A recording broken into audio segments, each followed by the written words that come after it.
Welcome to Black Clock Audio Tales. Short stories, weird fiction, folklore, poems, gothic horror. A daily audio book podcast with a monthly show about the Cthulhu Mythos. Join us. Intermittent episodes with writers, game designers, filmmakers, and others. Meet up with us at the H.P. Lovecraft Film Festival, first weekend of October, at the Hollywood Theater in the Hollywood District of Portland, Oregon. For information, go to the internet. That's where you'll find information. Also on the internet, you'll find us at pgttcm.com,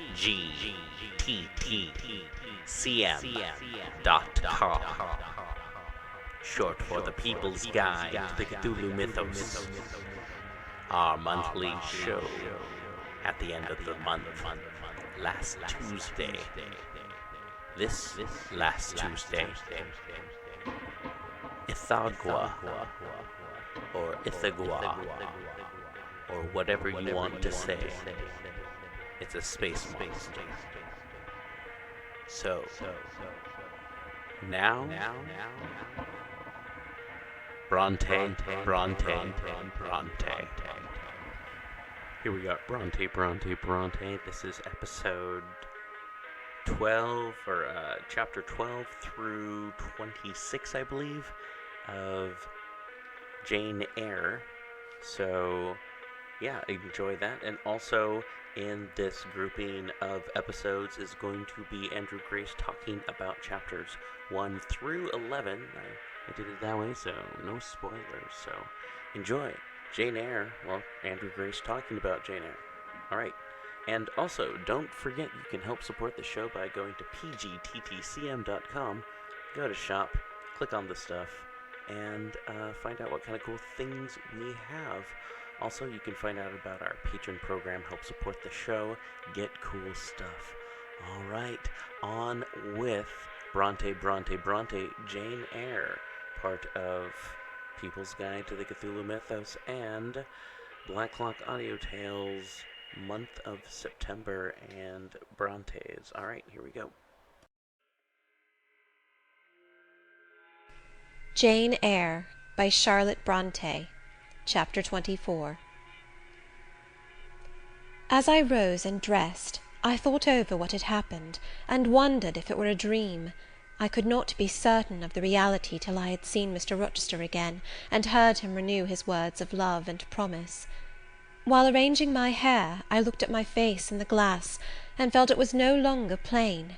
There was hope in its aspect, and life in its colour, and my eyes seemed as if they had beheld the fount of fruition, and borrowed beams from the lustrous ripple.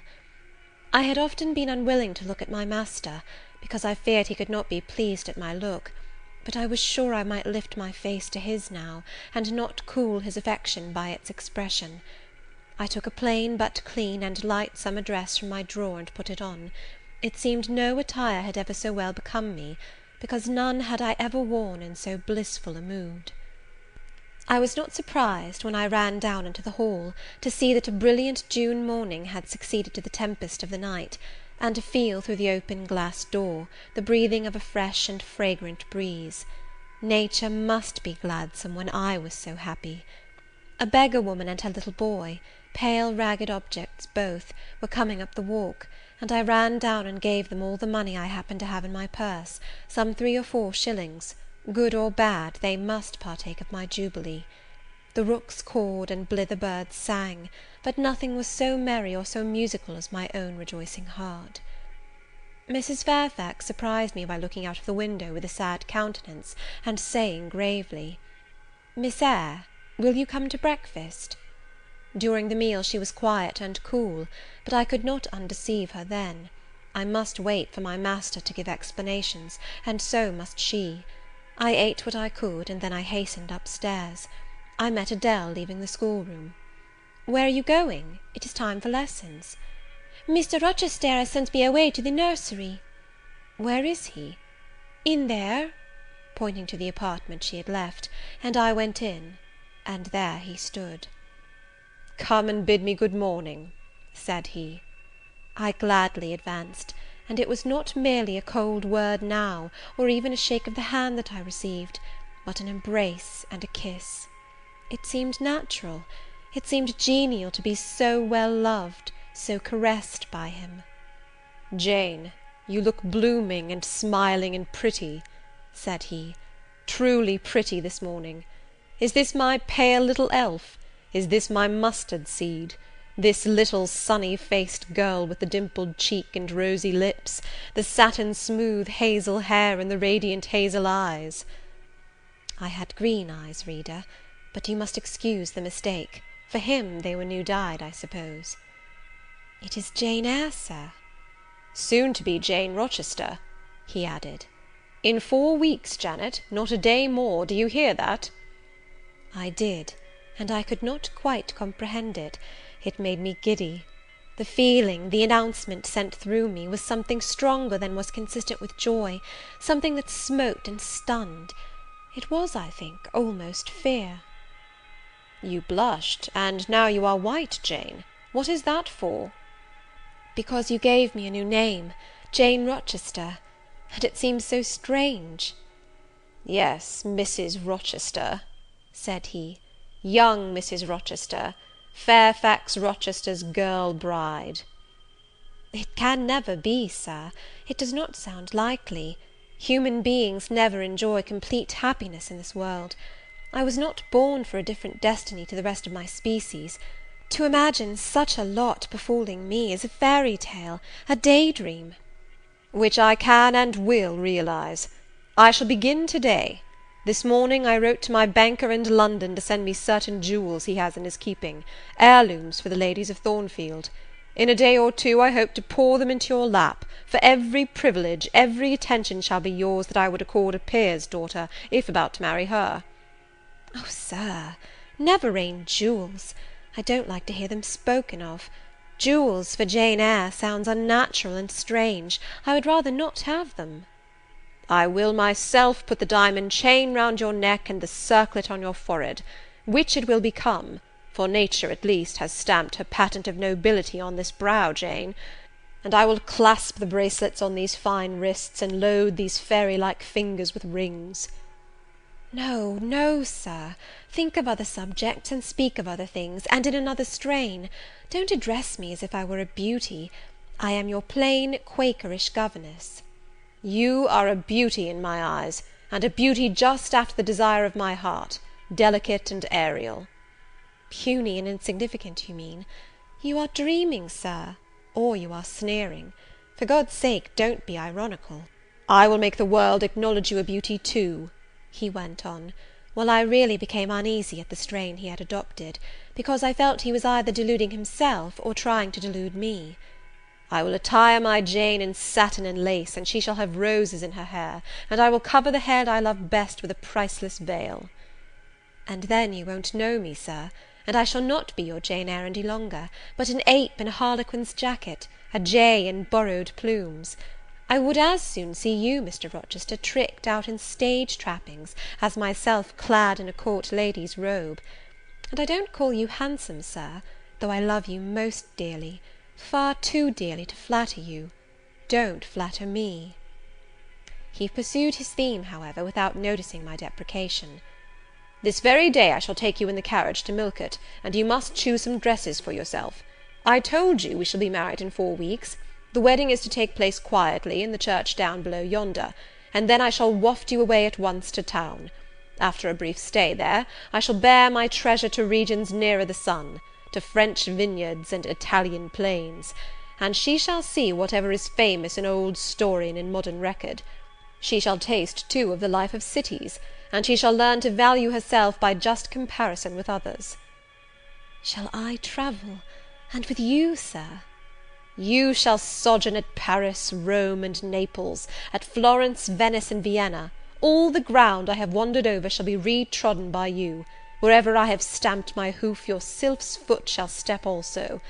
10 years since, I flew through Europe half mad with disgust, hate, and rage as my companions.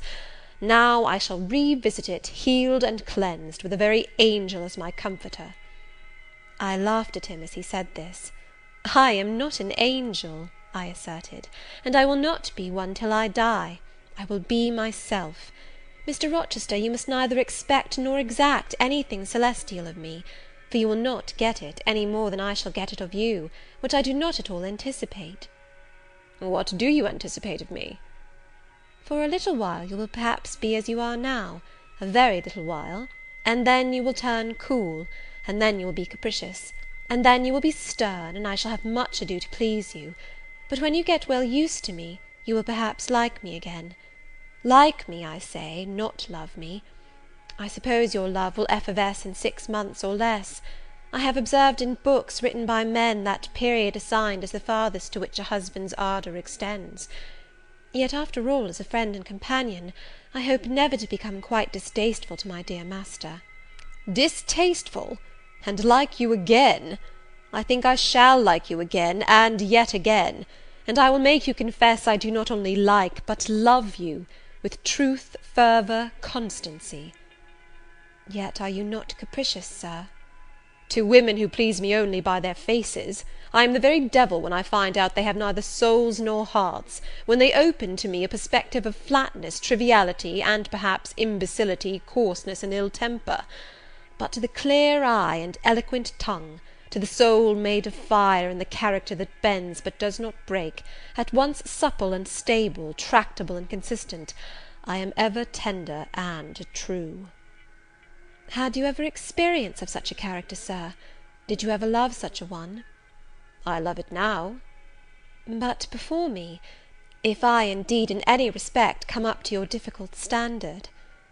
"I never met your likeness. Jane, you please me, and you master me.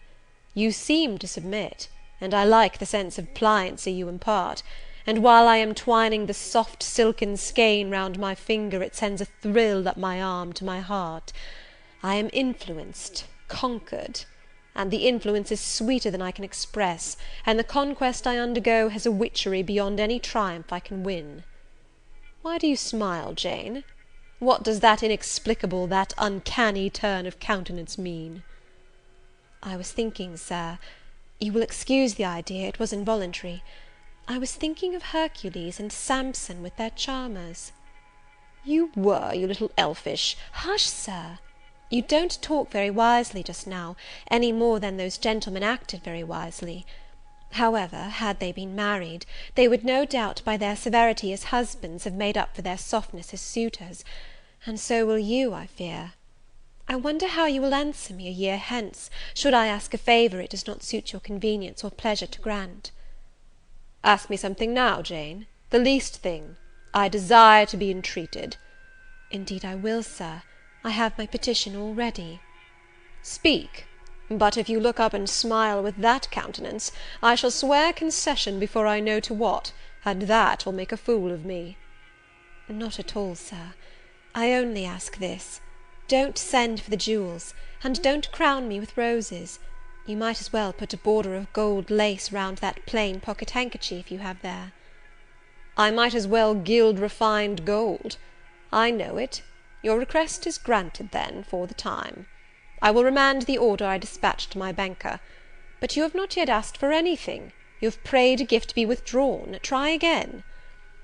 "Well, then, Sir, have the goodness to gratify my curiosity, which is much piqued on one point." He looked disturbed. What?" he said hastily. "Curiosity is a dangerous petition. It is well I have not taken a vow to accord every request." "But there can be no danger in complying with this, Sir." "Utter it, Jane; but I wish that instead of a mere inquiry into, perhaps, a secret, it was a wish for half my estate." "Now, King Ahasuerus, what do I want with half your estate? Do you think I am a Jew usurer, sinking good investment in land? I would much rather have all your confidence. You will not exclude me from your confidence if you will admit me to your heart." "You are welcome to all my confidence that is worth having, Jane. But for God's sake don't desire a useless burden. Don't long for poison. Don't turn out a downright Eve on my hands." "Why not, Sir? You have just been telling me how much you like to be conquered, and how pleasant over-persuasion is to you. Don't you think I had better take advantage of the confession, and begin and coax and entreat, even cry and be sulky if necessary, for the sake of a mere essay of my power?" "I dare you to any such experiment. Encroach, presume, and the game is up." "Is it, Sir? You soon give in. How stern you look now! Your eyebrows have become as thick as my finger, and your forehead resembles what, in some very astonishing poetry, I once saw styled a blue piled thunder loft. That will be your married look, I suppose." "If that will be your married look, I, as a Christian, will soon give up the notion of consorting with a mere sprite or salamander. But what had you to ask, thing? Out with it." "There, you are less than civil now, and I like rudeness a great deal better than flattery. I had rather be a thing than an angel. This is what I have to ask. Why did you take such pains to make me believe you wished to marry Miss Ingram?" "Is that all? Thank God it is no worse." And now he unknit his black brows, looked down, smiling at me, and stroked my hair, as if well pleased at seeing a danger averted. "I think I may confess," he continued, "even although I should make you a little indignant, Jane, and I have seen what a fire spirit you can be when you are indignant. You glowed in the cool moonlight last night when you mutinied against fate, and claimed your rank as my equal. Janet, by the by, it was you who made me the offer." "Of course I did. But to the point, if you please, Sir, Miss Ingram." "Well, I feigned courtship of Miss Ingram, because I wished to render you as madly in love with me as I was with you, and I knew jealousy would be the best ally I could call in for the furtherance of that end." "Excellent. Now you are small, not one whit bigger than the end of my little finger. It was a burning shame and a scandalous disgrace to act in that way. Did you think nothing of Miss Ingram's feelings, Sir?" "Her feelings are concentrated in one, pride, and that needs humbling. Were you jealous, Jane?" "Never mind, Mr. Rochester, it is in no way interesting to you to know that. Answer me truly once more. Do you think Miss Ingram will not suffer from your dishonest coquetry? Won't she feel forsaken and deserted?" "Impossible! When I told you how she, on the contrary, deserted me, the idea of my insolvency cooled, or rather extinguished, her flame in a moment." "You have a curious, designing mind, Mr. Rochester. I am afraid your principles on some points are eccentric." "My principles were never trained, Jane. They may have grown a little awry for want of attention." "Once again, seriously, may I enjoy the great good that has been vouchsafed to me, without fearing that any one else is suffering the bitter pain I myself felt a while ago?" "That you may, my good little girl. There is not another being in the world has the same pure love for me as yourself; for I lay that pleasant unction to my soul, Jane, a belief in your affection." I turned my lips to the hand that lay on my shoulder. I loved him very much, more than I could trust myself to say, more than words had power to express. "Ask something more," he said presently. "It is my delight to be entreated, and to yield." I was again ready with my request. "Communicate your intentions to Mrs. Fairfax, Sir. She saw me with you last night in the hall, and she was shocked. Give her some explanation before I see her again. It pains me to be misjudged by so good a woman." "Go to your room and put on your bonnet," he replied. "I mean you to accompany me to Millcote this morning, and while you prepare for the drive, I will enlighten the old lady's understanding. Did she think, Janet, you had given the world for love, and considered it well lost?" "I believe she thought I had forgotten my station, and yours, Sir." "Station! Station! Your station is in my heart, and on the necks of those who would insult you, now or hereafter. Go." I was soon dressed, and when I heard Mr. Rochester quit Mrs. Fairfax's parlour, I hurried down to it. The old lady had been reading her morning portion of Scripture, the lesson for the day. Her Bible lay open before her, and her spectacles were upon it. Her occupation, suspended by Mr. Rochester's announcement, seemed now forgotten. Her eyes, fixed on the blank wall opposite, expressed the surprise of a quiet mind stirred by unwonted tidings. Seeing me, she roused herself, She made a sort of effort to smile, and framed a few words of congratulation; but the smile expired, and the sentence was abandoned unfinished. She put up her spectacles, shut the Bible, and pushed a chair back from the table. "I feel so astonished," she began. "I hardly know what to say to you, Miss Eyre. I have surely not been dreaming, have I? Sometimes I half fall asleep when I am sitting alone, and fancy things that have never happened. It has seemed to me more than once, when I have been in a doze, that my dear husband, who died 15 years since, has come in and sat down beside me, and that I have even heard him call me by my name, Alice, as he used to do. Now can you tell me whether it is actually true that Mr. Rochester has asked you to marry him? Don't laugh at me, but I really thought he came in here 5 minutes ago, and said that in a month you would be his wife." "He has said the same thing to me," I replied. "He has? Do you believe him? Have you accepted him?" "Yes." She looked at me bewildered. "I could never have thought it. He is a proud man. All the Rochesters were proud, and his father, at least, liked money. He, too, has always been called careful. He means to marry you?" "He tells me so." She surveyed my whole person. In her eyes I read that they had there found no charm powerful enough to solve the enigma. "It passes me," she continued, "but no doubt it is true, since you say so. How it will answer I cannot tell, I really don't know. Equality of position and fortune is often advisable in such cases, and there are 20 years of difference in your ages.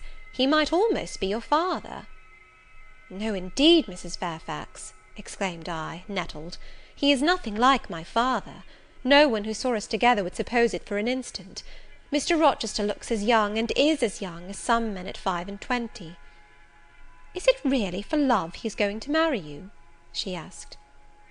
I was so hurt by her coldness and scepticism that the tears rose to my eyes.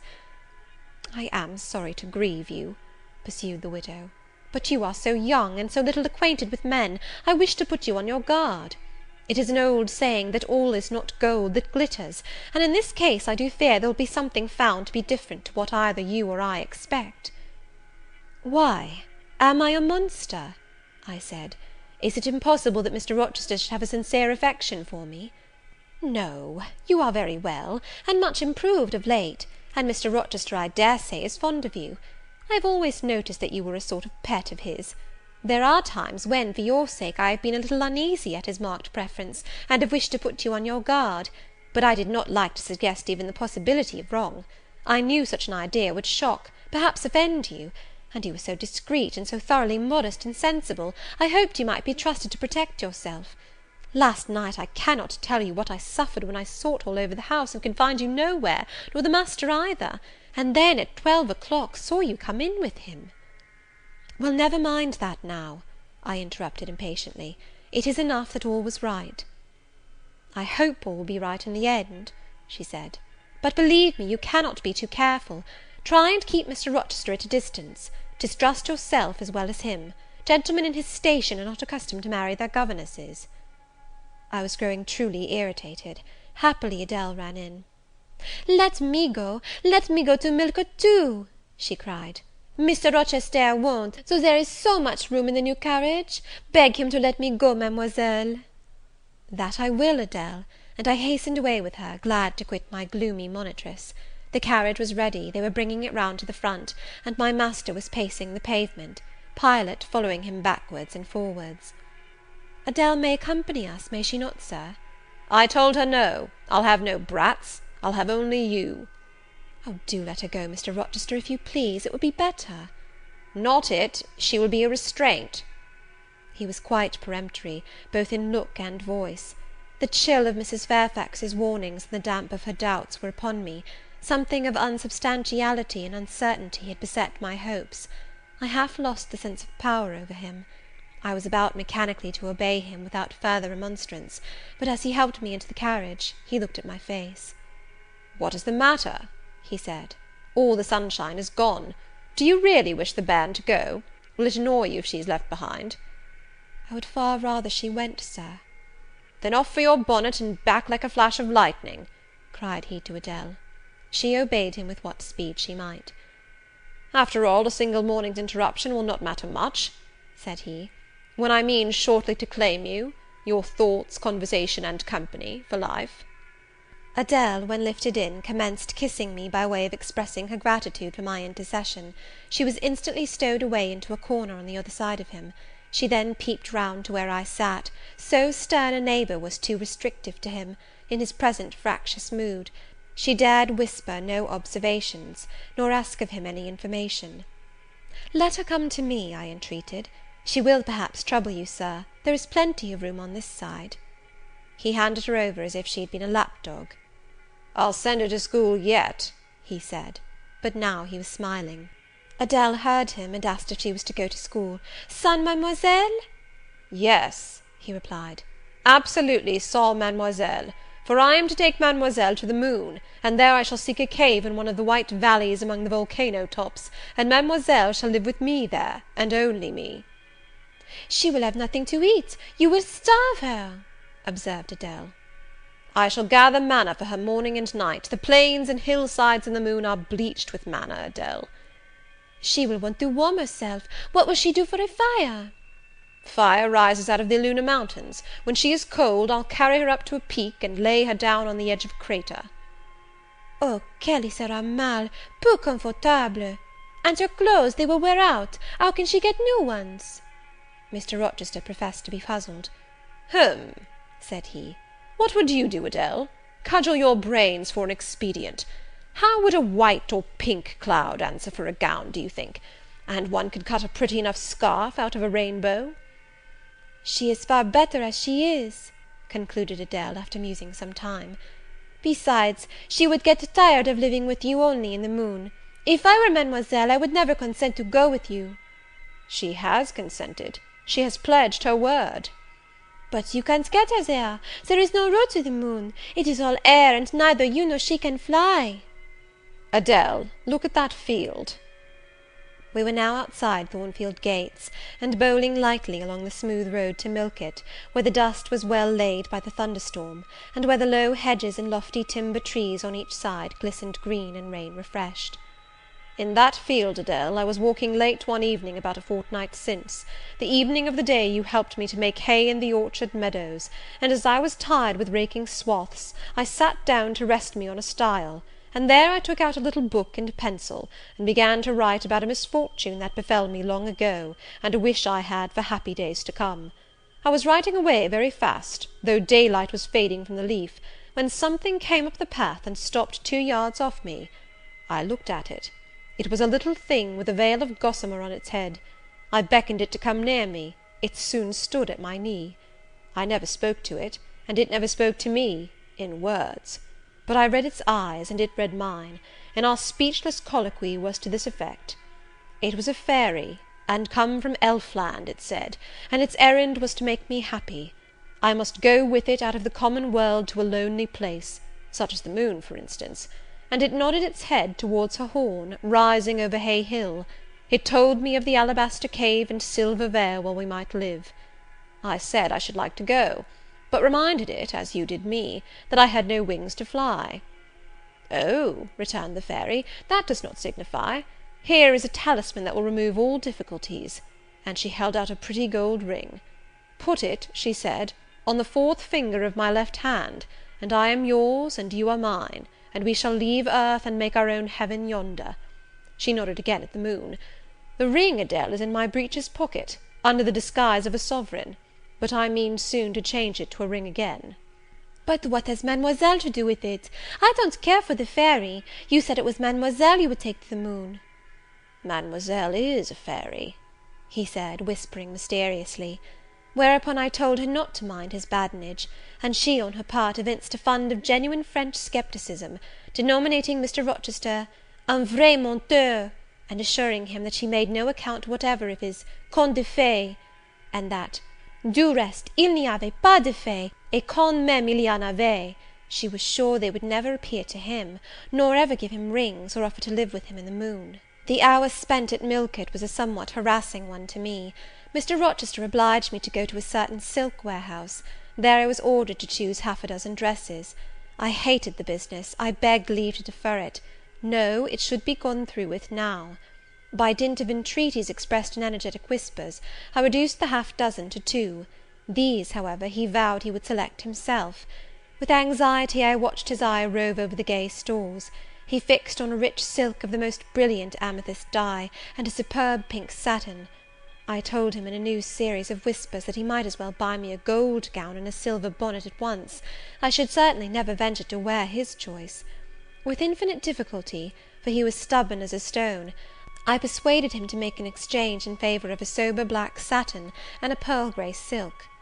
"It might pass for the present," he said, "but he would yet see me glittering like a parterre." Glad was I to get him out of the silk warehouse, and then out of a jeweller's shop. The more he bought me, the more my cheek burned with a sense of annoyance and degradation. As we re-entered the carriage, and I sat back feverish and fagged, I remembered what, in the hurry of events, dark and bright, I had wholly forgotten, the letter of my uncle, John Eyre, to Mrs. Reed, his intention to adopt me and make me his legatee. It would be a relief, indeed, I thought, if I had ever so small an independency. I can never bear being dressed like a doll by Mr. Rochester, or sitting like a second Danae with the golden shower falling daily round me. I will write to Madeira the moment I get home, and tell my uncle John I am going to be married, and to whom. If I had but a prospect of one day bringing Mr. Rochester an accession of fortune, I could better endure to be kept by him now. And somewhat relieved by this idea, which I failed not to execute that day, I ventured once more to meet my master's and lover's eye, which most pertinaciously sought mine, though I averted both face and gaze. He smiled, and I thought his smile was such as a sultan might, in a blissful and fond moment, bestow on a slave his gold and gems had enriched. I crushed his hand, which was ever hunting mine, vigorously, and thrust it back to him, red with the passionate pressure. "You need not look in that way," I said. "If you do, I'll wear nothing but my old low-wood frocks to the end of the chapter. I'll be married in this lilac gingham. You may make a dressing gown for yourself out of the pearl grey silk, and an infinite series of waistcoats out of the black satin." He chuckled. He rubbed his hands. "Oh, it is rich to see and hear her!" he exclaimed. "Is she original? Is she piquant? I would not exchange this one little English girl for the Grand Turk's whole seraglio, gazelle eyes, houri forms, and all." The Eastern allusion bit me again. "I'll not stand you an inch in the stead of a seraglio," I said, "so don't consider me an equivalent for one. If you have a fancy for anything in that line, away with you, sir, to the bazaars of Stamboul without delay, and lay out in extensive slave purchases some of that spare cash you seem at a loss to spend satisfactorily here." "And what will you do, Janet, while I am bargaining for so many tons of flesh, and such an assortment of black eyes?" "I'll be preparing myself to go out as a missionary to preach liberty to them that are enslaved, your harem inmates among the rest. I'll get admitted there, and I'll stir up mutiny; and you, three-tailed bashaw as you are, sir, shall in a trice find yourself fettered amongst our hands. Nor will I, for one, consent to cut your bonds till you have signed a charter, the most liberal that despot ever yet conferred." "I would consent to be at your mercy, Jane." "I would have no mercy, Mr. Rochester, if you supplicated for it with an eye like that. While you looked so, I should be certain that whatever charter you might grant under coercion, your first act, when released, would be to violate its conditions." "Why, Jane, what would you have? I fear you will compel me to go through a private marriage ceremony, besides that performed at the altar. You will stipulate, I see, for peculiar terms. What will they be?" "I only want an easy mind, sir, not crushed by crowded obligations. Do you remember what you said of Céline Varenne?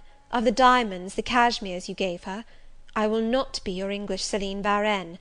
I shall continue to act as Adèle's governess. By that I shall earn my board and lodging, and £30 a year besides. I'll furnish my own wardrobe out of that money, and you shall give me nothing but—" "Well, but what?" "Your regard. And if I give you mine in return, that debt will be quit." "Well, for cool native impudence and pure innate pride, you haven't your equal," said he. We were now approaching Thornfield. "Will it please you to dine with me to-day?" he asked, as we entered the gates. "No, thank you, sir." "And what for, no thank you, if one may inquire?" "I never have dined with you, sir, and I see no reason why I should now, till—" "Till what? You delight in half phrases." "Till I can't help it." "Do you suppose I eat like an ogre, or a ghoul, that you dread of being the companion of my repast?" "I have formed no supposition on the subject, Sir, but I want to go on as usual for another month."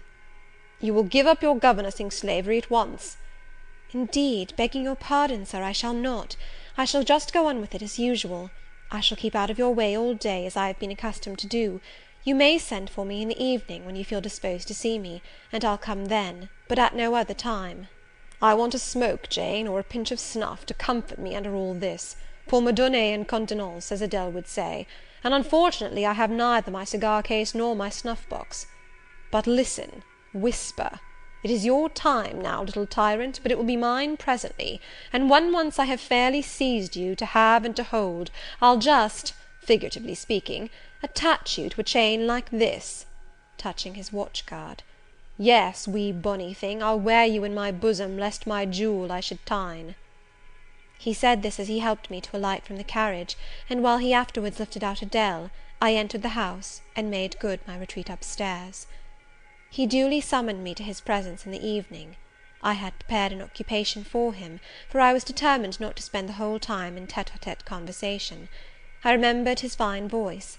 I knew he liked to sing; good singers generally do. I was no vocalist myself, and in his fastidious judgment no musician either; but I delighted in listening when the performance was good. No sooner had twilight, that hour of romance, begun to lower her blue and starry banner over the lattice, than I rose, opened the piano, and entreated him, for the love of Heaven, to give me a song. He said I was a capricious witch, and that he would rather sing another time, but I averred that no time was like the present.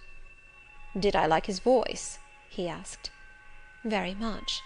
I was not fond of pampering that susceptible vanity of his; but for once, and from motives of expediency, I would e'en soothe and stimulate it."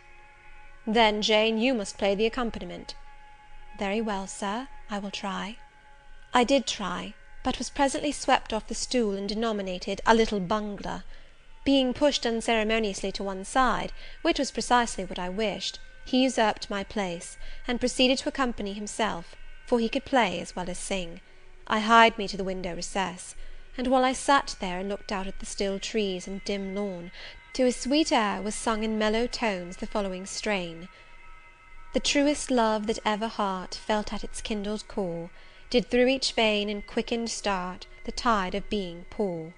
Her coming was my hope each day, her parting was my pain, the chance that did her steps delay was ice in every vein.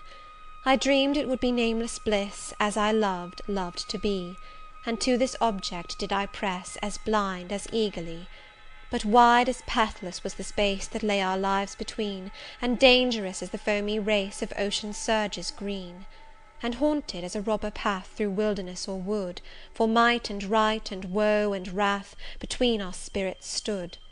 I dangers dared, I hindrance scorned, I omens did defy; whatever menaced, harassed, warned, I passed impetuous by. On sped my rainbow, fast as light, I flew as in a dream, for glorious rose upon my sight that child of shower and gleam. Still bright on clouds of suffering dim shines that soft solemn joy, nor care I now how dense and grim disasters gather nigh. I care not in this moment sweet, though all I have rushed o'er should come on pinion strong and fleet, proclaiming vengeance sore. Though haughty hate should strike me down, right bar reproach to me, and grinding might with furious frown swear endless enmity. My love has placed her little hand with noble faith in mine, and vowed that wedlock's sacred band our nature shall entwine. My love has sworn with sealing kiss, with me to live, to die. I have at last my nameless bliss, as I loved, loved am I.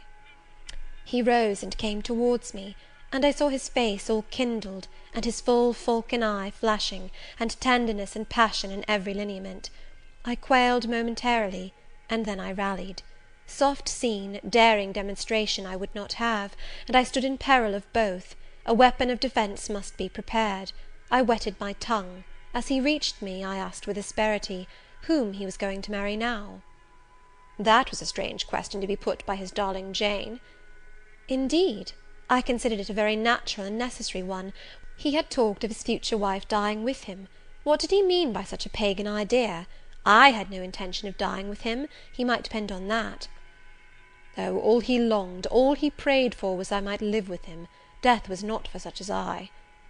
Indeed it was. I had as good a right to die when my time came as he had, but I should bide that time, and not be hurried away in a suttee. Would I forgive him for the selfish idea, and prove my pardon by a reconciling kiss? No, I would rather be excused. Here I heard myself apostrophized as a hard little thing, and it was added, any other woman would have been melted to marrow at hearing such stanzas crooned in her praise. I assured him I was naturally hard, very flinty, and that he would often find me so, and that, moreover, I was determined to show him divers rugged points in my character before the ensuing 4 weeks collapsed. He should know fully what sort of a bargain he had made, while there was yet time to rescind it. Would I be quiet and talk rationally? I would be quiet if he liked, and as to talking rationally, I flattered myself I was doing that now. He fretted, pished, and pshawed. Very good, thought I. You may fume and fidget as you please, but this is the best plan to pursue with you, I am sure. I like you more than I can say, but I'll not sink into a bathos of sentiment, and with this needle of repartee I'll keep you from the edge of the gulf too, and moreover maintain by its pungent aid that distance between you and myself most conducive to our real mutual advantage. From less to more I worked him up to considerable irritation. Then, after he had retired, in dudgeon, quite to the other end of the room, I got up, and saying, "I wish you good night, Sir," in my natural and wonted respectful manner, I slipped out by the side door and got away. The system thus entered on, I pursued during the whole season of probation, and with the best success. He was kept, to be sure, rather cross and crusty, but on the whole I could see he was excellently entertained, and that a lamb-like submission and turtle-dove sensibility, while fostering his despotism more, would have pleased his judgment, satisfied his common sense, and even suited his taste less. In other people's presence I was, as formerly, deferential and quiet, any other line of conduct being uncalled for. It was only in the evening conferences I thus thwarted and afflicted him. He continued to send for me punctually the moment the clock struck 7, though when I appeared before him now, he had no such honeyed terms as love and darling on his lips. The best words at my service were provoking puppet, malicious elf, sprite, changeling, etc. For caresses, too, I now got grimaces; for a pressure of the hand, a pinch on the arm; for a kiss on the cheek, a severe tweak of the ear. It was all right. At present I decidedly preferred these fierce favours to anything more tender. Mrs. Fairfax, I saw, approved me. Her anxiety on my account vanished, therefore I was certain I did well. Meantime Mr. Rochester affirmed I was wearing him to skin and bone, and threatened awful vengeance for my present conduct at some period fast coming. I laughed in my sleeve at his menaces. I can keep you in reasonable check now, I reflected, and I don't doubt to be able to do it hereafter. If one expedient loses its virtue, another must be devised. Yet, after all, my task was not an easy one. Often I would rather have pleased than teased him. My future husband was becoming to me my whole world, and more than the world, almost my hope of heaven. He stood between me and every thought of religion, as an eclipse intervenes between man and the broad sun. I could not, in those days, see God for his creature, of whom I had made an idol. End of chapter 24.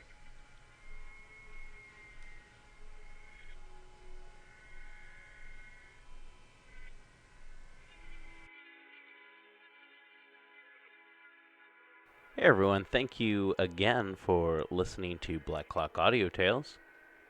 Brought to you by BunnySlippers.com, FoundItemClothing.com. Also, check out Dave's Corner of the Universe at davescorneroftheuniverse.com. Dave will be talking about some sort of snowy ice monster this month.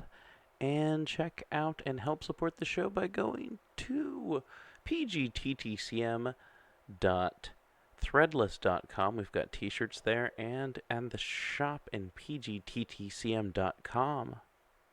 Don't forget to join our patron program, become part of our beer or t-shirt cult or something like that. No, we don't send you beer through the mail, but if you're in Portland, hey, beer. Maybe you get stickers, access to stuff other people don't get. Helps buy beer for the studio. You can get behind that. Maybe you can't. And then there's the t-shirt cult, or you can just donate money to paypal.me/pgttcm. Help keep the show going, help keep the lights on, and help be less ads and sponsors and stuff like that. Or not. I don't know. I like sponsors. They help the show go. All right. Well, back to some more Jane Eyre. And hey, remember to review, like, subscribe, 5-star give, high five, and remember we'll be at the H.P. Lovecraft Film Festival in Portland, Oregon, first weekend of October at the Hollywood Theater at Hollywood District, Portland, Oregon. All right, Jane Eyre, here we go. Jane Eyre by Charlotte Brontë, Chapter 25. The month of courtship had wasted. Its very last hours were being numbered. There was no putting off the day that advanced, the bridal day, and all preparations for its arrival were complete. I, at least, had nothing more to do. There were my trunks, packed, locked, corded, ranged in a row along the wall of my little chamber. To-morrow at this time they would be far on their road to London, and so should I, or rather not I, but one Jane Rochester, a person whom as yet I knew not. The cards of address alone remained to nail on. They lay, 4 little squares, in the drawer. Mr. Rochester had himself written the direction, Mrs. Rochester, Hotel, London, on each. I could not persuade myself to affix them, or to have them affixed. Mrs. Rochester! She did not exist. She would not be born till to-morrow, some time after 8 a.m., and I would wait to be assured she had come into the world alive before I assigned to her all that property. It was enough that in yonder closet, opposite my dressing-table, garments said to be hers had already displaced my black stuff Lowood frock and straw bonnet; for not to me appertained that suit of wedding raiment, the pearl-coloured robe, the vapoury veil pendant from the usurped portmanteau. I shut the closet to conceal the strange, wraith-like apparel it contained, which at this evening hour, 9 o'clock, gave out certainly a most ghostly shimmer through the shadow of my apartment. "I will leave you by yourself, white dream," I said. "I am feverish. I hear the wind blowing. I will go out of doors and feel it." It was not only the hurry of preparation that made me feverish, not only in the anticipation of the great change, the new life which was to commence to-morrow. Both these circumstances had their share, doubtless, in producing that restless, excited mood which hurried me forth at this late hour into the darkening grounds; but a third cause influenced my mind more than they. I had at heart a strange and anxious thought. Something had happened which I could not comprehend. No one knew of or had seen the event but myself. It had taken place the preceding night. Mr. Rochester that night was absent from home, nor was he yet returned. Business had called him to a small estate of 2 or 3 farms he possessed 30 miles off. Business it was requisite he should settle in person, previous to his meditated departure from England. I now waited his return, eager to disburden my mind, and to seek of him the solution of the enigma that perplexed me. Stay till he comes, reader, and when I disclose my secret to him, you shall share the confidence. I sought the orchard, driven to its shelter by the wind, which all day had blown strong and full from the south, without, however, bringing a speck of rain. Instead of subsiding as night drew on, it seemed to augment its rush and deepen its roar. The trees blew steadfastly one way, never writhing round, and scarcely tossing back their boughs once in an hour. So continuous was the strain bending their branchy heads northward, the clouds drifting from pole to pole, fast following mass on mass, no glimpse of blue sky had been visible that July day. It was not without a certain wild pleasure I ran before the wind, delivering my trouble of mind to the measureless air-torrent thundering through space. Descending the laurel walk, I faced the wreck of the chestnut tree. It stood up black and riven. The trunk, split down the centre, gasped ghastly. The cloven halves were not broken from each other, for the firm base and strong roots kept them unsundered below. Though community of vitality was destroyed, the sap could flow no more, the great boughs on each side were dead, and next winter's tempests would be sure to fell one or both to earth. As yet, however, they might be said to form one tree, a ruin, but an entire ruin. "You did right to hold fast to each other," I said, as if the monster splinters were living things and could hear me. "I think, scathed as you look, and charred and scorched, there must be a little sense of life in you yet, rising out of that adhesion at the faithful honest roots. You will never have green leaves more, never more see birds making nests and singing idyls in your boughs. The time of pleasure and love is over with you, but you are not desolate. Each of you has a comrade to sympathize with him in his decay." As I looked up at them, the moon appeared momentarily in that part of the sky which filled their fissure. Her disk was blood red and half overcast. She seemed to throw on me one bewildered, dreary glance, and buried herself again instantly in the deep drift of cloud. The wind fell for a second round Thornfield, but far away over wood and water poured a wild, melancholy wail. It was sad to listen to, and I ran off again. Here and there I strayed through the orchard, gathered up the apples with which the grass round the tree roots was thickly strewn. Then I employed myself in dividing the ripe from the unripe. I carried them into the house and put them away in the store-room. Then I repaired to the library to ascertain whether the fire was lit; for, though summer, I knew on such a gloomy evening Mr. Rochester would like to see a cheerful hearth when he came in. Yes, the fire had been kindled some time, and burnt well. I placed his arm-chair by the chimney-corner. I wheeled the table near it. I let down the curtain, and had the candles brought in ready for lighting. More restless than ever, when I had completed these arrangements, I could not sit still, nor even remain in the house. A little timepiece in the room and the old clock in the hall simultaneously struck 10. "How late it grows," I said. "I will run down to the gates. It is moonlight at intervals. I can see a good way on the road. He may be coming now, and to meet him will save some minutes of suspense." The wind roared high in the great trees which embowered the gates, but the road, as far as I could see, to the right hand and the left, was all still and solitary, save for the shadows of clouds crossing it at intervals as the moon looked out. It was but a long pale line, unvaried by one moving speck. A puerile tear dimmed my eye while I looked, a tear of disappointment and impatience. Ashamed of it, I wiped it away. I lingered. The moon shut herself wholly within her chamber, and drew close her curtain of dense cloud. The night grew dark, rain came driving fast on the gale. "I wish he would come! I wish he would come!" I exclaimed, seized with hypochondriac foreboding. I had expected his arrival before tea. Now it was dark. What could keep him? Had an accident happened? The event of last night again recurred to me. I interpreted it as a warning of disaster. I feared my hopes were too bright to be realized, and I had enjoyed so much bliss lately that I imagined my fortune had passed its meridian, and must now decline. Well, I cannot return to the house, I thought. I cannot sit by the fireside while he is abroad in inclement weather. Better tire my limbs than strain my heart. I will go forward and meet him. I set out. I walked fast, but not far. Ere I had measured a quarter of a mile, I heard the tramp of hoofs. A horseman came on full gallop, a dog ran by his side. Away with evil presentiment! It was he. Here he was, mounted on Mesrour, followed by Pilot. He saw me, for the moon had opened a blue field in the sky, and rode in it watery bright. He took his hat off, and waved it round his head. I now ran to meet him. "There!" he exclaimed, as he stretched out his hand and bent from the saddle. "You can't do without me, that is evident. Step on my boot toe, give me both hands. Mount." I obeyed. Joy made me agile. I sprang up before him. A hearty kissing I got for a welcome, and some boastful triumph, which I swallowed as well as I could.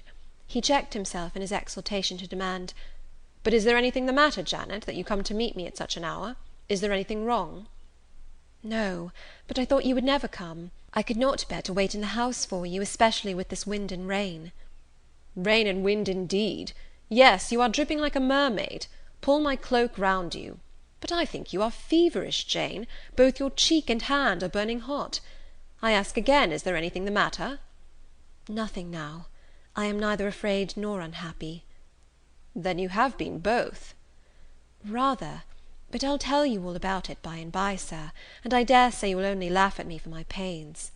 "I'll laugh at you heartily when tomorrow is past. Till then I dare not. My prize is not certain." This is you who have been as slippery as an eel this last month, and as thorny as a briar rose. I could not lay a finger anywhere but I was pricked, and now I seem to have gathered up a stray lamb in my arms. You wandered out of the fold to seek your shepherd, did you, Jane?" "I wanted you. But don't boast. Here we are at Thornfield. Now let me get down." He landed me on the pavement.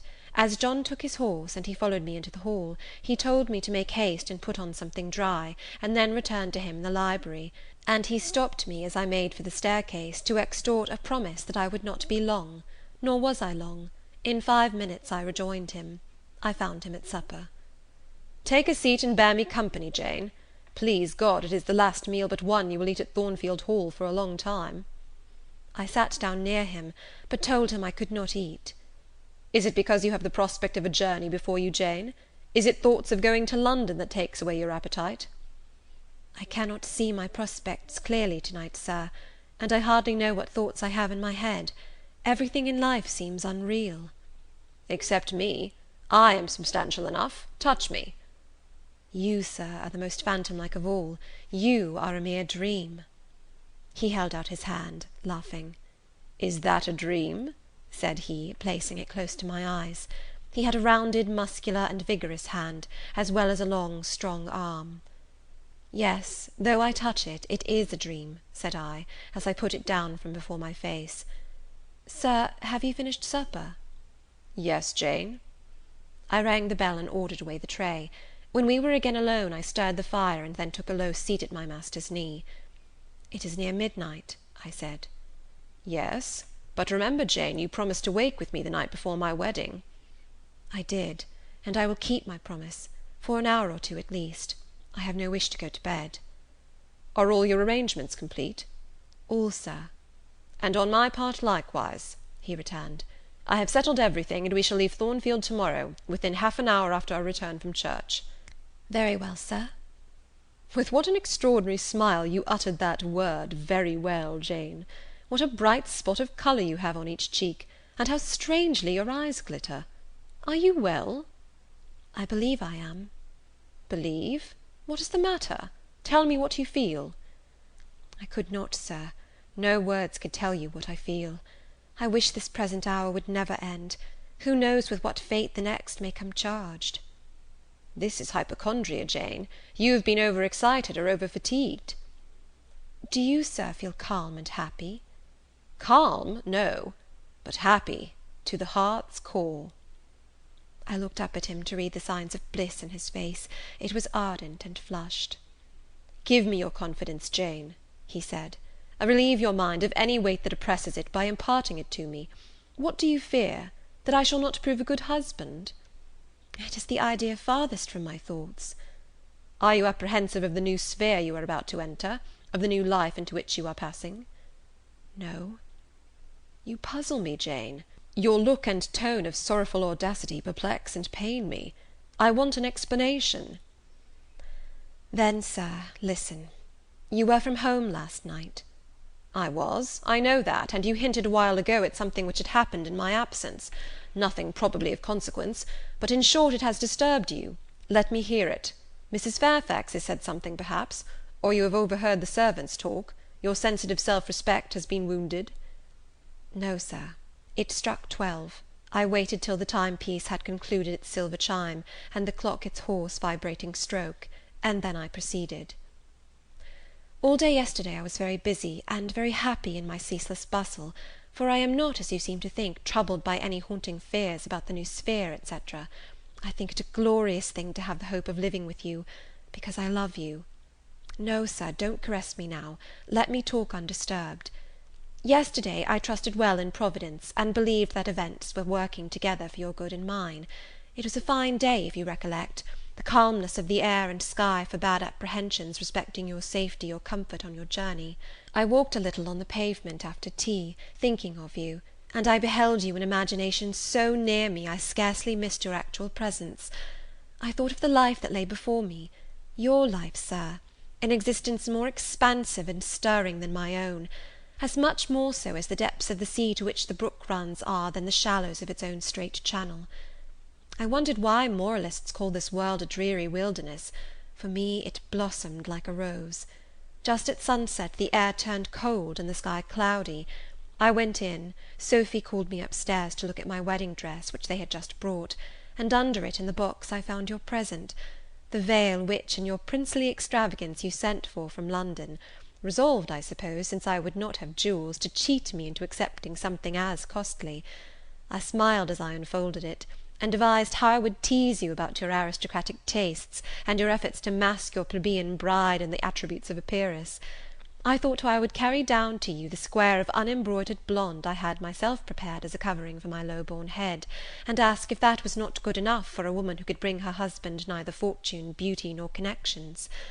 I saw plainly how you would look, and heard your impetuous republican answers, and your haughty disavowal of any necessity on your part to augment your wealth or elevate your standing by marrying either a purse or a coronet. "How well you read me, you witch!" interposed Mr. Rochester. "But what did you find in the veil besides its embroidery? Did you find poison, or a dagger, that you look so mournful now?" No, no, Sir. Besides the delicacy and richness of the fabric, I found nothing save Fairfax Rochester's pride, and that did not scare me, because I am used to the sight of the demon. But, Sir, as it grew dark, the wind rose. It blew yesterday evening, not as it blows now, wild and high, but with a sullen, moaning sound, far more eerie. I wished you were at home.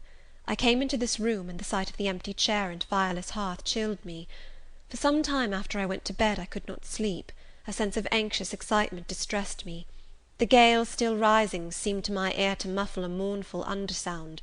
Whether in the house or abroad I could not at first tell, but it recurred, doubtful yet doleful at every lull. At last I made out it must be some dog howling at a distance.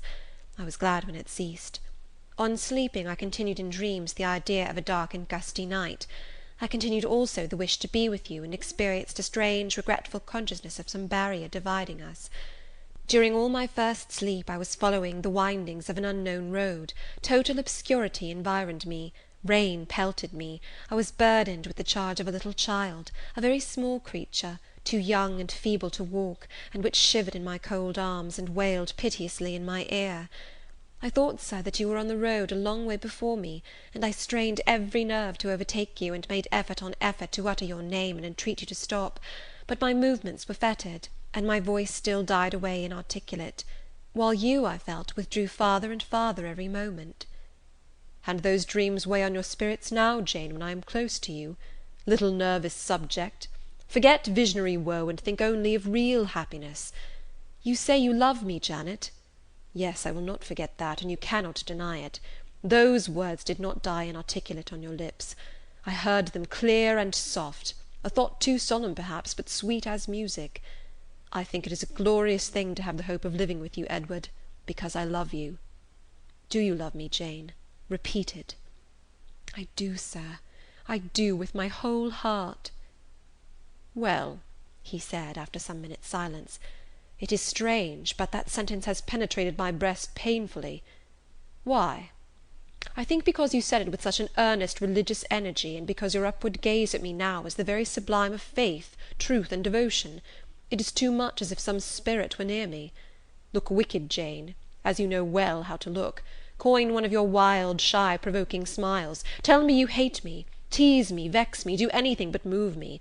I would rather be incensed than saddened." "I will tease you and vex you to your heart's content when I have finished my tale, but hear me to the end." "I thought, Jane, you had told me all. I thought I had found the source of your melancholy in a dream." I shook my head. "What? Is there more? But I will not believe it to be anything important. I warn you of incredulity beforehand. Go on." The disquietude of his air, the somewhat apprehensive impatience of his manner, surprised me, but I proceeded. "I dreamt another dream, Sir. That Thornfield Hall was a dreary ruin, the retreat of bats and owls. I thought that of all the stately front nothing remained but a shell-like wall, very high and very fragile looking. I wandered, on a moonlit night, through the grass-grown enclosure within. Here I stumbled over a marble hearth, and there over a fallen fragment of cornice. Wrapped up in a shawl, I still carried the unknown little child. I might not lay it down anywhere, however tired my arms, however much its weight impeded my progress, I must retain it. I heard the gallop of a horse at a distance on the road. I was sure it was you, and you were departing for many years, and for a distant country. I climbed the thin wall with frantic, perilous haste, eager to catch one glimpse of you from the top. The stones rolled from under my feet, the ivy branches I grasped gave way, the child clung round my neck in terror, and almost strangled me. At last I gained the summit. I saw you like a speck on a white track, lessening every moment. The blast blew so strong I could not stand. I sat down on the narrow ledge. I hushed the scared infant in my lap. You turned an angle of the road. I bent forward to take a last look. The wall crumbled. I was shaken. The child rolled from my knee. I lost my balance, fell, and woke. Now, Jane, that is all? All the preface, sir. The tale is yet to come. On waking, a gleam dazzled my eyes. I thought, oh, it is daylight. But I was mistaken. It was only candlelight. Sophy, I supposed, had come in. There was a light in the dressing-table, and the door of the closet, where, before going to bed, I had hung my wedding dress and veil, stood open. I heard a rustling there. I asked, Sophy, what are you doing? No one answered. But a form emerged from the closet. It took the light, held it aloft, and surveyed the garments pendant from the portmanteau. Sophy! Sophy! I again cried, and still it was silent. I had risen up in bed. I bent forward. First surprise, then bewilderment came over me, and then my blood crept cold through my veins. Mr. Rochester, this was not Sophy, it was not Leah, it was not Mrs. Fairfax, it was not, no, I was sure of it, and am still, it was not even that strange woman, Grace Poole. It must have been one of them, interrupted my master. No, sir, I solemnly assure you to the contrary. The shape standing before me had never crossed my eyes within the precincts of Thornfield Hall before. The height, the contour, were new to me. Describe it, Jane. It seemed, sir, a woman, tall and large, with thick and dark hair hanging down her back. I knew not what dress she had on. It was white and straight, but whether gown, sheet, or shroud, I cannot tell. Did you see her face? Not at first, but presently she took my veil from its place. She held it up, gazed at it long, and then she threw it over her own head and turned to the mirror. At that moment I saw the reflection of the visage and features quite distinctly in the dark oblong glass. And how were they? Fearful and ghastly to me. Oh, sir, I never saw a face like it. It was a discoloured face.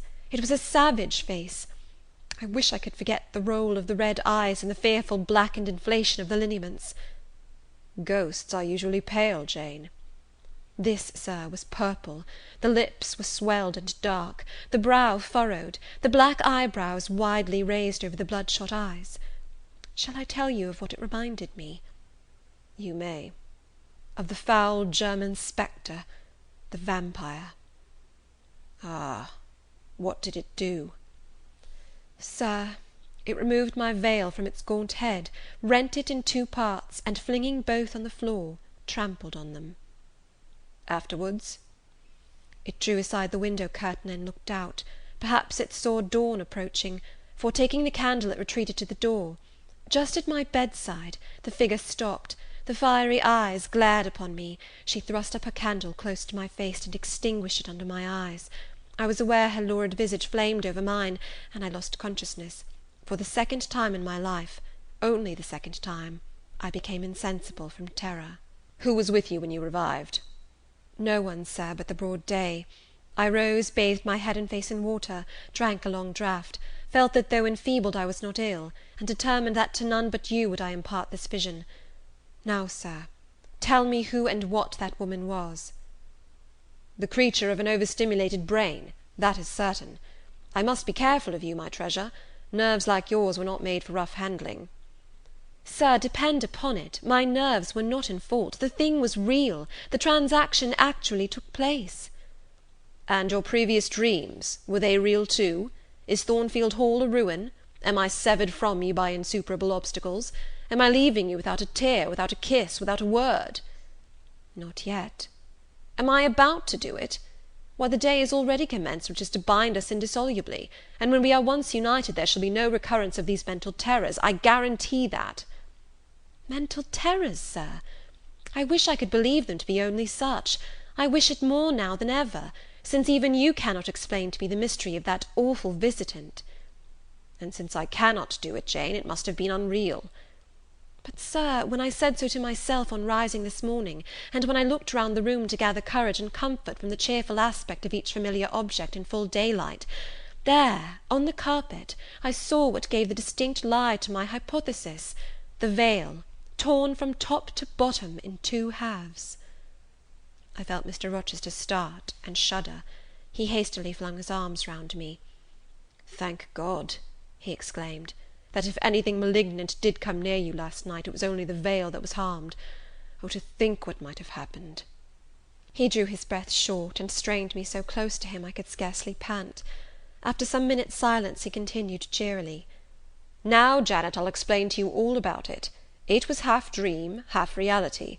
A woman did, I doubt not, enter your room, and that woman must have been, Grace Poole. You call her a strange being yourself. From all you know, you have reason so to call her. What did she do to me? What to Mason? In a state between sleeping and waking, you noticed her entrance and her actions, but feverish, almost delirious as you were, you ascribed to her a goblin appearance different from her own. The long dishevelled hair, the swelled black face, the exaggerated stature, were figments of imagination, results of nightmare. The spiteful tearing of the veil was real, and it is like her. I see you would ask why I keep such a woman in my house. When we have been married a year and a day, I will tell you, but not now. Are you satisfied, Jane? Do you accept my solution of the mystery?" I reflected, and in truth it appeared to me the only possible one. Satisfied I was not, but to please him I endeavoured to appear so. Relieved I certainly did feel, so I answered him with a contented smile. And now, as it was long past 1, I prepared to leave him. "Does not Sophy sleep with Adele in the nursery?" he asked, as I lit my candle. "Yes, sir." "And there is enough room in Adele's little bed for you. You must share it with her to-night, Jane. It is no wonder that the incident you have related should make you nervous, and I would rather you did not sleep alone. Promise me to go to the nursery." "I shall be very glad to do so, sir." "And fasten the door securely on the inside. Wake Sophy when you go upstairs, under pretence of requesting her to rouse you in good time tomorrow, for you must be dressed and have finished breakfast before 8. And now, no more sombre thoughts. Chase dull care away, Janet. Don't you hear to what soft whispers the wind has fallen? And there is no more beating of rain against the window panes. Look here." He lifted up the curtain. "It is a lovely night." It was. Half heaven was pure and stainless. The clouds, now trooping before the wind, which had shifted to the west, were filing off eastward in long silvered columns. The moon shone peacefully. "Well," said Mr. Rochester, gazing inquiringly into my eyes, "how is my Janet now?" "The night is serene, sir, and so am I." "And you will not dream of separation and sorrow to-night, but of happy love and blissful union?" This prediction was but half fulfilled. I did not indeed dream of sorrow, but as little did I dream of joy, for I never slept at all. With little Adele in my arms, I watched the slumber of childhood, so tranquil, so passionless, so innocent, and waited for the coming day. All my life was awake and astir in my frame, and as soon as the sun rose, I rose too. I remember Adele clung to me as I left her. I remember I kissed her as I loosened her little hands from my neck, and I cried over her with strange emotion, and quitted her because I feared my sobs would break her still sound repose.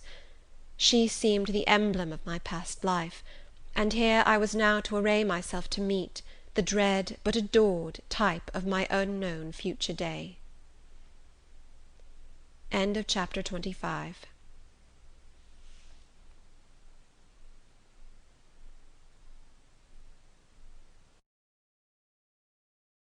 Jane Eyre by Charlotte Brontë. Chapter 26. Sophy came at 7 to dress me. She was very long indeed in accomplishing her task, so long that Mr. Rochester, grown, I suppose, impatient of my delay, sent up to ask why I did not come. She was just fastening my veil, the plain square of blonde after all, to my hair with a brooch. I hurried from under her hands as soon as I could. "Stop!" she cried in French.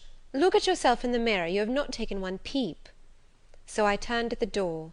I saw a robed and veiled figure, so unlike my usual self that it seemed almost the image of a stranger. "Jane!" called a voice, and I hastened down. I was received at the foot of the stairs by Mr. Rochester. "Lingerer," he said, "my brain is on fire with impatience, and you tarry so long." He took me into the dining room, surveyed me keenly all over, pronounced me "fair as a lily, and not only the pride of his life, but the desire of his eyes," and then telling me he would give me but 10 minutes to eat some breakfast, he rang the bell. One of his lately hired servants, a footman, answered it. "Is John getting the carriage ready?" "Yes, sir." "Is the luggage brought down?" "They are bringing it down, sir." "Go you to the church, see if Mr. Wood," the clergyman, "and the clerk are there. Return and tell me." The church, as the reader knows, was but just beyond the gates. The footman soon returned. "Mr. Wood is in the vestry, sir, putting on his surplice." "And the carriage?" "The horses are harnessing." "We shall not want it to go to church, but it must be ready the moment we return, all the boxes and luggage arranged and strapped on, and the coachman in his seat." "Yes, sir." "Jane, are you ready?" I rose. There were no groomsmen, no bridesmaids, no relatives to wait for or marshal, none but Mr. Rochester and I. Mrs. Fairfax stood in the hall as we passed. I would fain have spoken to her, but my hand was held by a grasp of iron. I was hurried along by a stride I could hardly follow, and to look at Mr. Rochester's face was to feel that not a second of delay would be tolerated for any purpose. I wonder what other bridegroom ever looked as he did, so bent up to a purpose, so grimly resolute, or who, under such steadfast brows, ever revealed such flaming and flashing eyes. I know not whether the day was fair or foul. In descending the drive, I gazed neither on sky nor earth. My heart was with my eyes, and both seemed migrated into Mr. Rochester's frame. I wanted to see the invisible thing, on which, as we went along, he appeared to fasten a glance fierce and fell. I wanted to feel the thoughts whose force he seemed breasting and resisting. At the churchyard wicket he stopped. He discovered I was quite out of breath. "Am I cruel in my love?" he said. "Delay an instant. Lean on me, Jane." And now I can recall the picture of the old grey house of God rising calm before me, of a rook wheeling round the steeple, of a ruddy morning sky beyond. I remember something, too, of the green grave mounds, and I have not forgotten either 2 figures of strangers straying amongst the low hillocks and reading the mementos graven on the few mossy headstones. I noticed them, because, as they saw us, they passed round to the back of the church, and I doubted not but they were going to enter by the side aisle door and witness the ceremony. By Mr. Rochester they were not observed. He was earnestly looking at my face, from which the blood had, I dare say, momentarily fled, for I felt my forehead dewy, and my cheeks and lips cold. When I rallied, which I soon did, he walked gently with me up the path to the porch. We entered the quiet and humble temple. The priest waited in his white surplice at the lowly altar, the clerk beside him. All was still. 2 shadows only moved in a remote corner. My conjecture had been correct. The strangers had slipped in before us, and they now stood by the vault of the Rochesters, their backs towards us, viewing through the rails the old time-stained marble tomb, where a kneeling angel guarded the remains of Damer de Rochester, slain at Marston Moor in the time of the civil wars, and of Elizabeth his wife. Our place was taken at the communion rails. Hearing a cautious step behind me, I glanced over my shoulder. One of the strangers, a gentleman evidently, was advancing up the chancel. The service began. The explanation of the intent of matrimony was gone through, and then the clergyman came a step further forward, and bending slightly towards Mr. Rochester, went on. "I require and charge you both, as you will answer at the dreadful day of judgment, when the secrets of all hearts shall be disclosed, that if either of you know any impediment why you may not lawfully be joined together in matrimony, ye do now confess it. For be ye well assured that so many as are coupled together otherwise than God's word doth allow, are not joined together by God, neither is their matrimony lawful." He paused, as the custom is. When is the pause, after that sentence, ever broken by reply? Not, perhaps, once in 100 years. And the clergyman, who had not lifted his eyes from his book, and had held his breath but for a moment, was proceeding. His hand was already stretched towards Mr. Rochester, as his lips unclosed to ask, "Wilt thou have this woman for thy wedded wife?" when a distinct and near voice said, "The marriage cannot go on. I declare the existence of an impediment." The clergyman looked up at the speaker and stood mute. The clerk did the same. Mr. Rochester moved slightly, as if an earthquake had rolled under his feet. Taking a firmer footing, and not turning his head or eyes, he said, "Proceed." Profound silence fell when he had uttered that word, with deep but low intonation. Presently Mr. Wood said, "I cannot proceed without some investigation into what has been asserted, and evidence of its truth or falsehood." "The ceremony is quite broken off," subjoined the voice behind us.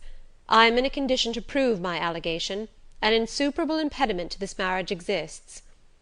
Mr. Rochester heard, but heeded not. He stood stubborn and rigid, making no movement but to possess himself of my hand. What a hot and strong grasp he had! And how like quarried marble was his pale, firm, massive front at this moment! How his eyes shone, still watchful, and yet wild beneath! Mr. Wood seemed at a loss. "What is the nature of the impediment?" he asked. "Perhaps it may be got over, explained away." "Hardly," was the answer. "I have called it insuperable, and I speak advisedly." The speaker came forward, and leaned on the rails. He continued, uttering each word distinctly, calmly, steadily, but not loudly. "It simply consists in the existence of a previous marriage.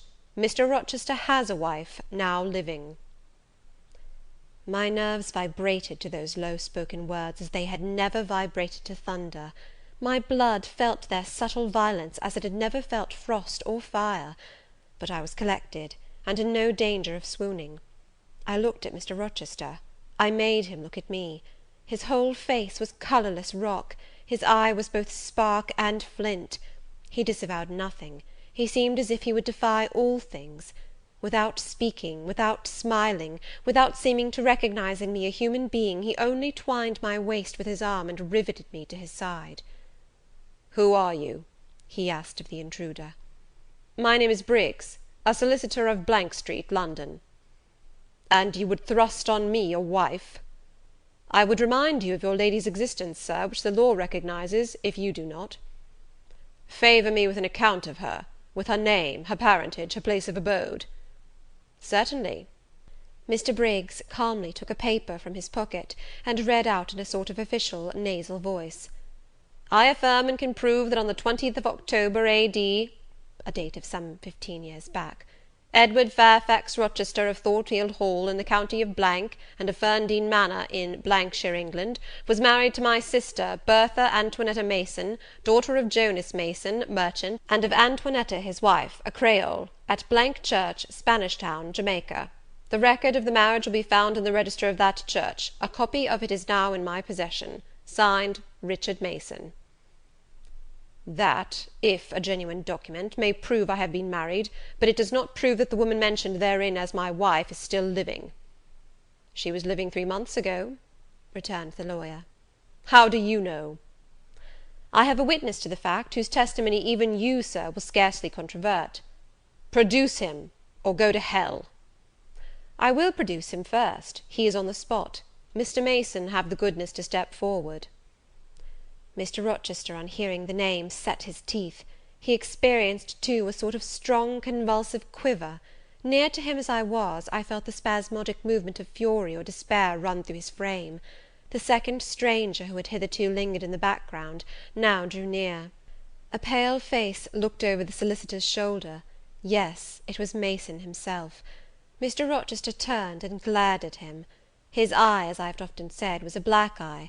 It now had a tawny, nay, a bloody light in its gloom, and his face flushed, olive cheek and hueless forehead received a glow as from spreading, ascending heart fire, and he stirred, lifted his strong arm. He could have struck Mason, dashed him on the church floor, shocked by a ruthless blow the breath from his body, but Mason shrank away, and cried faintly, "Good God!" Contempt fell cool on Mr. Rochester. His passion died as if a blight had shrivelled it up. He only asked, "What have you to say?" An inaudible reply escaped Mason's white lips. "The devil is in it if you cannot answer distinctly. I again demand, what have you to say?" Sir," interrupted the clergyman, "do not forget you are in a sacred place." Then, addressing Mason, he inquired gently, Are you aware, sir, whether or not this gentleman's wife is still living?" "Courage," urged the lawyer, "speak out." "She is now living at Thornfield Hall," said Mason in more articulate tones. "I saw her there last April. I am her brother." "At Thornfield Hall!" ejaculated the clergyman. "Impossible! I am an old resident in this neighbourhood, sir, and I never heard of a Mrs. Rochester at Thornfield Hall." I saw a grim smile contort Mr. Rochester's lips, and he muttered, "No, by God! I took care that none should hear of it, or of her under that name." He mused. For 10 minutes he held counsel with himself. He formed his resolve, and announced it. "Enough! All shall bolt out at once, like the bullet from the barrel. Wood, close your book, and take off your surplice. John Green," to the clerk, "leave the church. There will be no wedding to-day." The man obeyed. Mr. Rochester continued, hardily and recklessly, "Bigamy is an ugly word. I meant, however, to be a bigamist, but fate has outmanoeuvred me, or Providence has checked me, perhaps the last. I am little better than a devil at this moment, and, as my pastor there would tell me, deserve no doubt the sternest judgments of God, even to the quenchless fire and deathless worm. Gentlemen, my plan is broken up. What this lawyer and his client say is true. I have been married, and the woman to whom I was married lives. You say you have never heard of a Mrs. Rochester at the house up yonder, Wood, but I dare say you have many a time inclined your ear to gossip about the mysterious lunatic kept under watch and ward. Some have whispered to you that she is my bastard half-sister, some my cast-off mistress. I now inform you that she is my wife, whom I married 15 years ago, Bertha Mason by name, sister of this resolute personage, who is now, with his quivering limbs and white cheeks, showing you what a stout heart men may bear. Cheer up, Dick. Never fear me. I'd almost as soon strike a woman as you. Bertha Mason is mad, and she came of a mad family, idiots and maniacs through 3 generations. Her mother, the Creole, was both a mad woman and a drunkard, as I found out after I had wed the daughter, for they were silent on family secrets before. Bertha, like a dutiful child, copied her parent in both points. I had a charming partner, pure, wise, modest. You can fancy I was a happy man. I went through rich scenes. Oh, my experience has been heavenly, if you only knew it. But I owe you no further explanation. Briggs, Wood, Mason, I invite you all to come up to the house and visit Mrs. Poole's patient and my wife. You shall see what sort of a being I was cheated into espousing, and judge whether or not I had a right to break the compact, and seek sympathy with something at least human. This girl," he continued, looking at me, "knew no more than you would of the disgusting secret. She thought all was fair and legal, and never dreamt she was going to be entrapped into a feigned union with a defrauded wretch, already bound to a bad, mad, and embruted partner. Come, all of you, follow." Still holding me fast, he left the church. The 3 gentlemen came after. At the front door of the hall we found the carriage. "Take it back to the coach-house, John," said Mr. Rochester coolly. "It will not be wanted to-day." At our entrance, Mrs. Fairfax, Adele, Sophy, Leah, advanced to meet and greet us. "To the right about, every soul!" cried the master. "Away with your congratulations! Who wants them? Not I. They are 15 years too late." He passed on and ascended the stairs, still holding my hand, and still beckoning the gentlemen to follow him, which they did. We mounted the first staircase, passed up the gallery, proceeded to the 3rd story. The low black door, opened by Mr. Rochester's master key, admitted us into the tapestried room, with its great bed and its pictorial cabinet. "You know this place, Mason?" said our guide. "She bit and stabbed you here." He lifted the hangings from the wall, uncovering the 2nd door. This, too, he opened. In a room without a window there burnt a fire guarded by a high and strong fender, and a lamp suspended from the ceiling by a chain. Grace Poole bent over the fire, apparently cooking something in a saucepan. In the deep shade at the farther end of the room, a figure ran backwards and forwards. What it was, whether beast or human being, one could not at first sight tell. It grovelled seemingly on all fours. It snatched and growled like some strange wild animal, but it was covered with clothing, and a quantity of dark grizzled hair, wild as a mane, hid its head and face. "Good morrow, Mrs. Poole," said Mr. Rochester. "How are you, and how is your charge to-day?" "We're tolerable, Sir, I thank you," replied Grace, lifting the boiling mess carefully on to the hob. "Rather snappish, but not rageous." A fierce cry seemed to give the lie to her favourable report. The clothed hyena rose up, and stood tall on its hind feet. "Ah, Sir, she sees you," exclaimed Grace. "You'd better not stay." "Only a few moments, Grace. You must allow me a few moments." "Take care, then, Sir, for God's sake, take care." The maniac bellowed. She parted her shaggy locks from her visage, and gazed wildly at her visitors. I recognized well that purple face, those bloated features. Mrs. Poole advanced. "Keep out of the way," said Mr. Rochester, thrusting her aside. "She has no knife now, I suppose, and I'm on my guard." "One never knows what she has, Sir. She is so cunning, it is not in mortal discretion to fathom her craft." "We had better leave her," whispered Mason.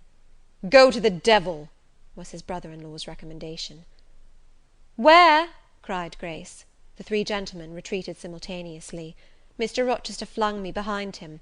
The lunatic sprang and grappled his throat viciously, and laid her teeth to his cheek. They struggled. She was a big woman, in stature almost equalling her husband, and corpulent besides.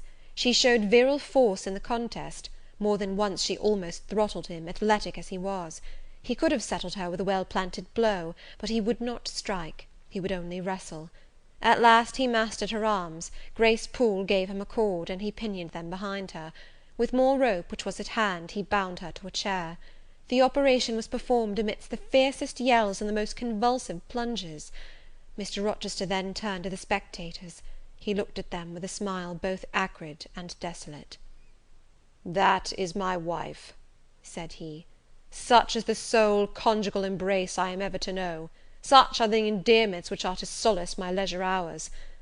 And this is what I wished to have," laying his hand on my shoulder, "this young girl, who stands so grave and quiet at the mouth of hell, looking collectedly at the gambols of a demon, I wanted her just as a change after that fierce ragout.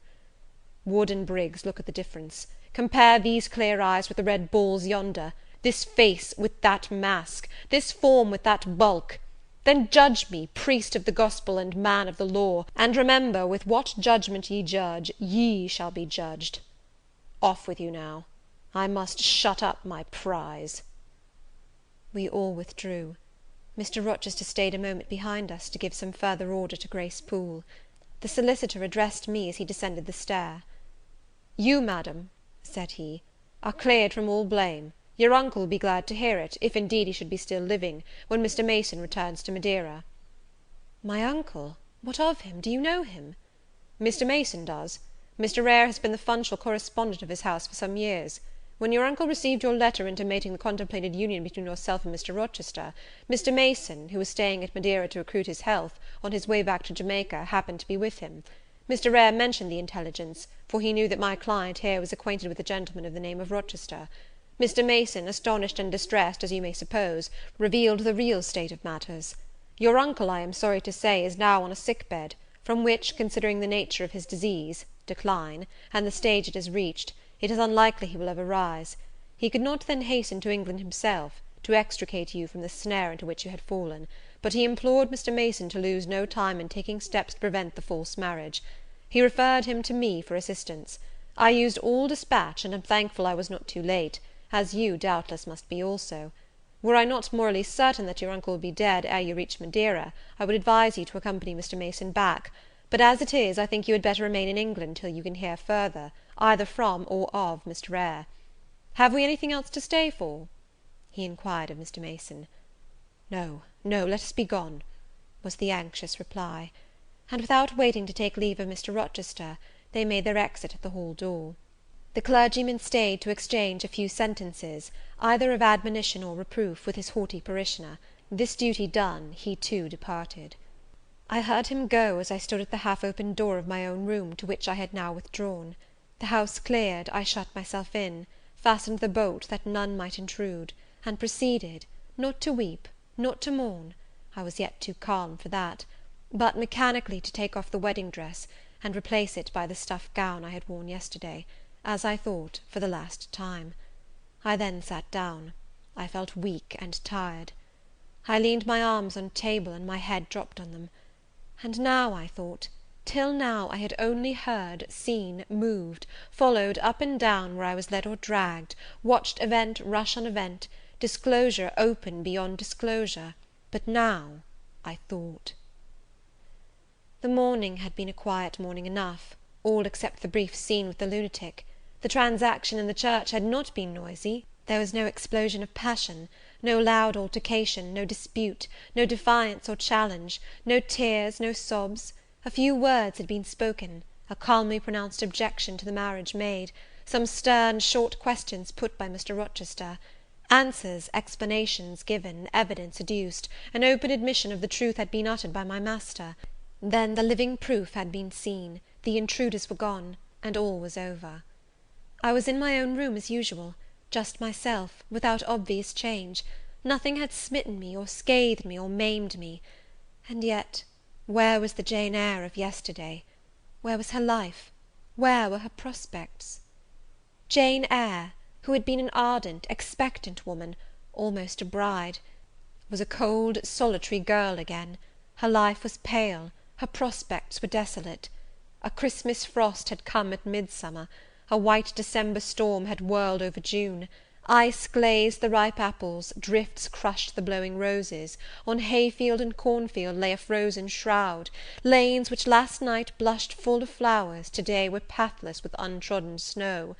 And the woods, which 12 hours since waved leafy and fragrant as grows between the tropics, now spread waste, wild, and white as pine forests in wintry Norway. My hopes were all dead, struck with a subtle doom, such as, in one night, fell on all the firstborn in the land of Egypt. I looked on my cherished wishes, yesterday so blooming and glowing. They lay stark, chill, livid corpses that would never revive. I looked at my love, that feeling which was my master's, which he had created. It shivered in my heart, like a suffering child in a cold cradle. Sickness and anguish had seized it. It could not seek Mr. Rochester's arms, it could not derive warmth from his breast. Oh, never more could it turn to him, for faith was blighted, confidence destroyed. Mr. Rochester was not to me what he had been, for he was not what I had thought him. I would not ascribe vice to him, I would not say he had betrayed me, but the attribute of stainless truth was gone from his idea, and from his presence I must go. That I perceived well. When, how, whither, I could not yet discern, but he himself, I doubted not, would hurry me from Thornfield. Real affection, it seemed, he could not have for me. It had been only fitful passion. That was balked. He would want me no more. I should fear even to cross his path now. My view must be hateful to him. Oh, how blind had been mine eyes! How weak my conduct! My eyes were covered and closed. Eddying darkness seemed to swim round me, and reflection came in as black and confused a flow. Self-abandoned, relaxed and effortless, I seemed to have laid me down in the dried-up bed of a great river. I heard a flood loosened in remote mountains, and felt the torrent come. To rise I had no will, to flee I had no strength. I lay faint, longing to be dead. One idea only still throbbed lifelike within me, a remembrance of God. It begot an unuttered prayer. These words went wandering up and down in my rayless mind, as something that should be whispered, but no energy was found to express them. Be not far from me, for trouble is near. There is none to help. It was near, and as I had lifted no petition to heaven to avert it, as I had neither joined my hands, nor bent my knees, nor moved my lips, it came. In full heavy swing the torrent poured over me. The whole consciousness of my life lorn, my love lost, my hope quenched, my faith dead struck, swayed full and mighty above me in one sullen mass. That bitter hour cannot be described. In truth, the waters came into my soul. I sank in deep mire. I felt no standing. I came into deep waters. The floods overflowed me.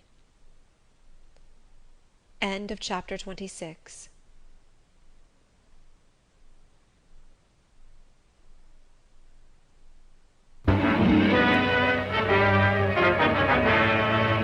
Prepare for a spine-tingling, nerve-shattering podcast featuring all your favorite monsters.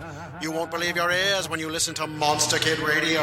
Hear your host, Derek M. Cook and his ever-rotating stable of guests discuss your favorite classics and sometimes not-so-classic monster movies. Subscribe to Monster Kid Radio through iTunes or Stitcher, or visit monsterkidradio.net before the next weekly episode of Monster Kid Radio.